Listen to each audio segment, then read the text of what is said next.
चलो साहब, अब थोड़ा सा रस अब और आपको आनंद देने के लिए, मैं आपका आनंद की अनुभूति कराने के लिए ले जा रहा हूँ। मैं एक ऐसे कवि को आपके बीच में बुला रहा हूँ और उस कवि को आप सुनेंगे तो आपको बहुत आनंद की अनुभूति होगी। निश्चित रूप से युवा कवि है, स्मार्ट कवि है। और मैं सही बता रहा हूँ, अभी ये कह रही थी कि वो ऐसा हो गया वैसा गया। मैं अभी एक दिन पार्क में चला गया हमारे शहर में, तो पार्क में चला गया तो एक लड़का और एक लड़की, राणा की बात पे याद, एक लड़का लड़की खड़ी, तो मेरे को अपने एकदम, मैंने कहा ये क्या हमारी संस्कृति है? मैंने कहा एक लड़का लड़की खड़े पेड़ के यहाँ, मैंने क्या ये हमारी संस्कृति है? लड़का धीरे से निकल के बोला नहीं नहीं नहीं अंकल, ये तो मल्होत्रा जी की संगीता है, और पेड़ के नीचे देखो आप। मैं सही कह रहा हूँ, आप मैं उधर ये बात करनी छोड़ दी इस प्रकार की प्रेम मोह। ये बड़ा विचित्र सा साहब। आइए खैर, मैं इन बातों से आपके बीच में, आइए मैं कैसे कवि को आपके बीच में आवाज़ देने जा रहा हूँ, जैसे जो भी बात करें वो तो इंटेलिजेंट कवि है, इतना इंटेलिजेंट है। मैं उसके घर चला गया तो उसकी पत्नी ने मुझे कहा मैं उस कवि को बुला रहा हूँ, बहुत स्मार्ट कवि है, मेरे पीछे बैठा है, देश में उसका बहुत नाम है, काम है, अर्जुन। अब अर्जुन है वो बिल्कुल तीर चला। मैं उसके घर चला गया, मैंने घर जाके उसकी पत्नी ने पूछा जी आप आए हो बहुत दिनों? मैंने बिल्कुल। बोला, मैंने कहा अजी हमारे घर में, अब वो कितना इंटेलिजेंट आप उसका अनुमान रखो। मैंने पूछा, मैंने कहा वो तो बोलने लगी जी आपके हमारे घर में चूहे बहुत हो रहे हैं, तो आप कोई उपाय बताओ। मैंने कहा दवाई रख दो।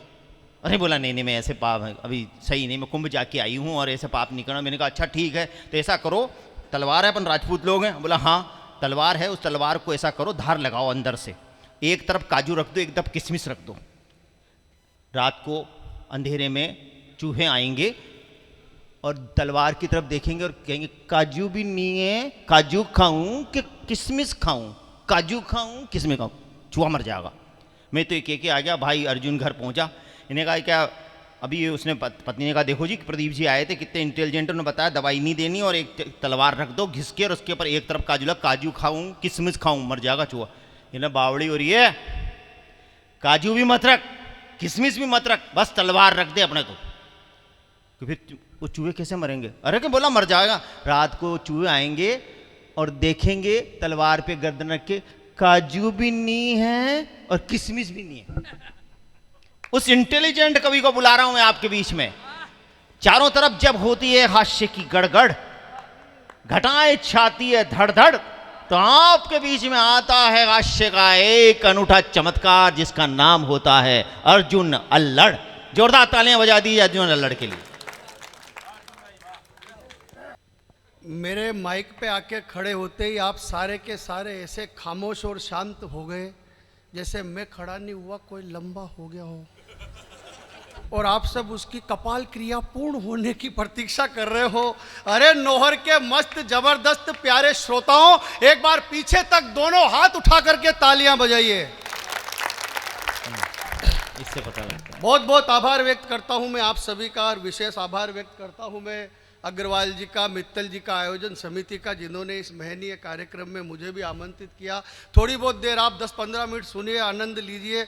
बहुत सारे लोग इधर हुआ करते थे, नहीं रहे, क्योंकि विधि के विधान सृष्टि के नियम को कोई नहीं टाल सकता, और मैंने तो पढ़ा भी नहीं अभी तक, मेरा तो नंबर भी अब आया है। ये कवि सम्मेलन गधे की कविता से शुरू हुआ, फिर काले कुत्ते पे आया। भगवान कसम क्या रंग पाया भाई ने।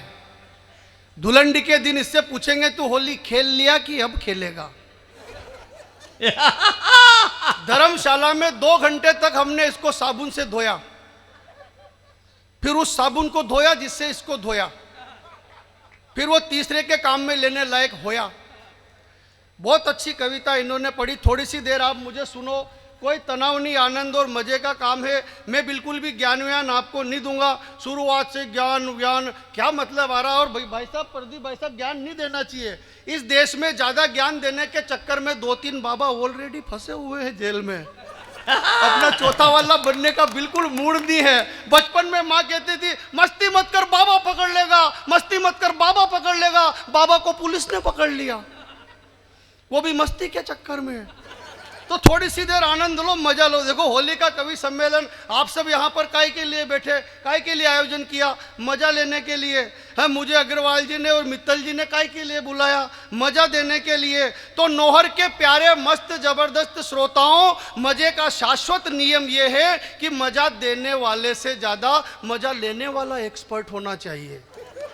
भगवान की कसम सही बात बता रहा हूं मैं। हाँ, जवानी में वो सलमान खान, राहुल गांधी, ये राणा राजस्थानी नहीं ले पा रहे और बुढ़ापे में आसाराम जी ने 2 GB डेटा पर डे के हिसाब से ले लिए। तो आप भी ले मजो और राम भजो, आए मजो तो और भजो। अपने बाप का कुछ नहीं लग रहा। पैसे जिसके जितने लगने थे अग्रवाल जी को मालूम है, मित्तल जी को मालूम है, उतने लग चुके हैं। 2200 किसी ने दिए, 8000 किसी ने दिए, 15000, 51000 उनके लग चुके हैं और वो हमको मिलेंगे। आप निःशुल्क रहोगे। आपकी ये स्थिति है कि इंडिया हो या लंदन, फोकट का चंदन किस मेरे नंदन। तो आनंद लेना है कुल मिला के। तनाव कोरोना के बाद भी हम जिंदा है। ये कोरोना की बात करी थी राणा भाई ने। ईश्वर का धन्यवाद करिए कि भीषण महामारी के बाद भी हम सुनाने के लिए जिंदा हैं और आप सुनने के लिए यहां पर बैठे हुए हैं।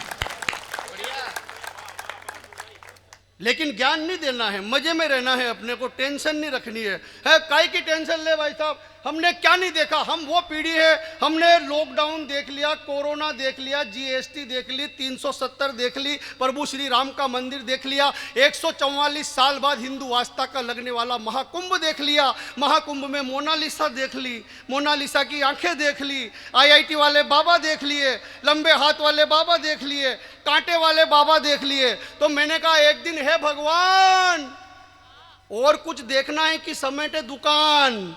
तो मुस्का के बोले भगवान रुको जरा, सब्र करो। मैंने कहा हे भगवान और कुछ देखना है कि समेटे दुकान। तो मुस्का के बोले भगवान रुको जरा, सब्र करो, जल्दी कहाँ की है? अरे अभी तो करीना कपूर की 3री डिलीवरी बाकी है। संतों के सत मुनियों के मन तपस्वियों के ताप तुल गए। बढ़िया यार। संतों के सत मुनियों के मन तपस्वियों के ताप तुल गए। पावन संगम के पावन जल में दुखियों के संताप घुल गए। मोनालिसा, आईआईटी बाबा, कुलकर्णी के तो भाग खुल गए। जवानी भर मुझको राणा जी माफ करना, गलती मारे से हो गई और बुढ़ापे में वही महामंडलेश्वर हो गई। संतों के सत मुनियों के मन तपस, थोड़ी देर आनंद लेना। संतों के सत मुनियों के मन तपस्वियों के ताप तुल गए। पावन संगम के पावन जल में दुखियों के संताप घुल गए। मोनालिसा, आईआईटी बाबा, कुलकर्णी के तो भाग खुल गए। प्रयागराज में लगा कुंभ और दिल्ली के सब पाप धुल गए।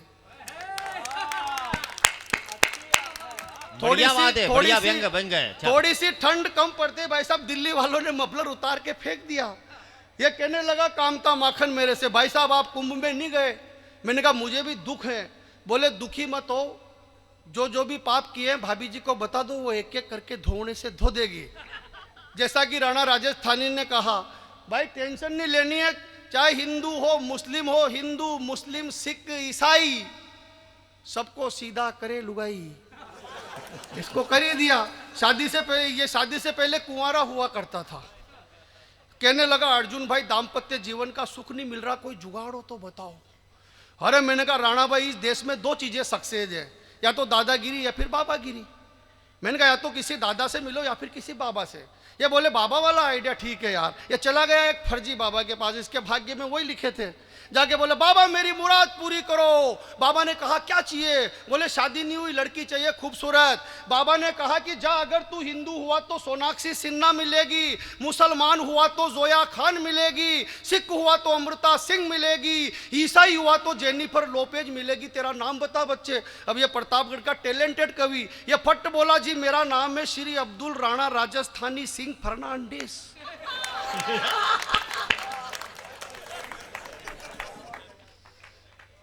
बस चारों क्या मिलेगा भाई साहब? बाबा का खोपड़ा खराब हो गया। बाबा ने चेले के कोनी मारी। बोले प्रतापगढ़ का माल ज्यादा ही कमाल कर रहा है, जाओ इसका राखी सावंत के साथ स्वयंवर करवा दो। वो भी आजकल फालतू ही घूम रही। मेरी भी शादी नहीं हुई भाई साहब बहुत दिन तक। मैं भी गया एक बाबा के पास, वहां पर बाबा बॉडी में प्रविष्ट होते थे, ऐसे चबूतरे पर स्थान बना हुआ था। बॉडी में डाकिनी वाकिनी आते, ऐसे बाबा आते थे। हैं वहां पे पान सुपारी इत्र वगैरह चिमटे विमटे गड़े हुए, ढोल डिमारे बज रहे। गन गना गन नागन नागन गन गना गन। ताली नहीं बजाओगे तो ढोल ही बजेंगे, बाबा नहीं आएंगे फिर। गन गना गन नागन नागन गन गना गन गन गना गन गन। जैसे ही बाबा बॉडी में प्रविष्ट हुए, मैं बोले पूछो किसको क्या पूछना है। मैं चला गया, मैं धक्के धुक्के में प्रश्न भूल गया भाई साहब। जाते मैंने कहा बाबा मेरे छोरे छोरी नहीं हो रहे। उन्होंने वो अनाज के दाने उठाए मुझे दिए, बोले कितने? अरे मैंने कहा ये तो 4 हैं। बोले रेपुटेशन डाउन मत कर, 3 नीचे से उठा। कितने हुए? मैंने कहा 7। बोले 7 महीने के भीतर भीतर खुशखबरी आएगी। तो मैंने पलट के कहा बाबा लेकिन मेरी तो शादी नहीं हुई। हो बाबा ने चिमटा निकाला और बोले बेवकूफ, क्यों इफेक्ट में साइड इफेक्ट कर रहा है? अरे तेरे प्लाट के ठिकाने नियर बालकनी की डिजाइन सिलेक्ट कर रहा है। पाप के दलदल में खुद दस रहा है और मुझे दसा रहा है। तेरा बैंक अकाउंट 0 बैलेंस और फोकटी एटीएम मशीन में कार्ड फंसा रहा है। सूखे रेगिस्तान में समंदर नहीं मिलेंगे। बेवकूफ, जब जमीन ही नहीं होगी तो फूल के आसमान में खिलेंगे। निकल यहां से। और मैंने कहा बाबा नाराज मत हो, एकाध ऐसा मंत्र बता दो कि कोई छोरी पड़ जाए। बाबा ने कहा बेवकूफ, ऐसे मंत्र हमें मालूम होते तो चबूतरे पे क्या अपने बाप को रोते। निकल यहां से। कमाल का काम। देखो ज्यादा ज्ञान नहीं देना चाहिए। तमाम नौहर वालों, ज्ञान और पानी की शाश्वत परंपरा है, ऊपर से नीचे आना। बड़े कवि हमको ज्ञान दे, ये ठीक रहता है। तमाम बड़े हमारे दादा बैठे हो, सब दादा दीदी है। प्रदीप भाई साहब ने मुझे ज्ञान दिया। बोले बेटा तू गांव में रहता है, इस देश में 2 लाख घटनाएं होती हैं सांप के काटने की। तेरे गांव में किसी इंसान को कोई सांप काट ले तो बेटा जिस जगह पर काटा है उसके ठीक 2 इंच ऊपर कस के रस्सी बांधना। इंसान मरेगा नहीं, बच जाएगा। ये पुण्य का काम है। सर्वहिताय पुण्याय पापाय पर पीड़ितम की हमारी संस्कृति है भाई बेटा। अब इनका इतना लंबा चौड़ा ज्ञान मेरे संपट में नहीं पड़ा भाई साहब। मेरे मोहल्ले में नौहर वालों, परसों मेरे मोहल्ले में एक 80 साल की अम्मा को सांप ने काट लिया। यहाँ